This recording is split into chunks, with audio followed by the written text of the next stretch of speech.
Nagbahagi si Charisse sa isang benefit concert ng tennis icon na si Andre Agassi, ang Grand Slam for Children na ginanap sa Wynn Hotel Las Vegas nitong Sabado. Sinasalihan at dinadayo ng mga Hollywood celebrity ang taunang concert na ito.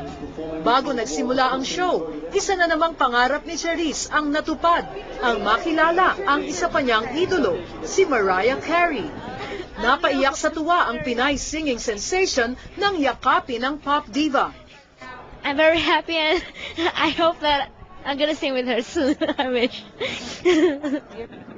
Napahanga na rin ni Charisse si Mariah. You're beautiful. It's so nice to meet you. She's so cute. I love you, Filipinos. Thank you.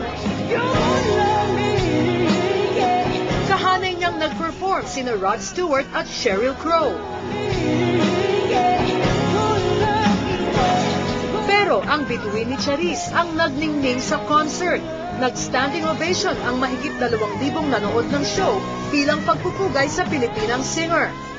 Dahil sa kanyang galing sa pagkanta, ayon sa composer at producer na si David Foster, di malayong maging international superstar si Charisse. I probably had at least 24 people stop me on the street, just in the middle of anywhere, that are Filipino and go up to me and go, "Hey, thank you so much." Just out of nowhere. It's amazing. It's a great country. I mean, it must be a great country. I want to come there. You should all feel very proud of her. Just been amazing watching her grow and her career blossom. So I'm glad we get to share it together. Sa dami ng mga tagahangang puro big time sa buong mundo, tuloy-tuloy na nga ang pag-angat ni Charisse sa pandaigdigang entablado.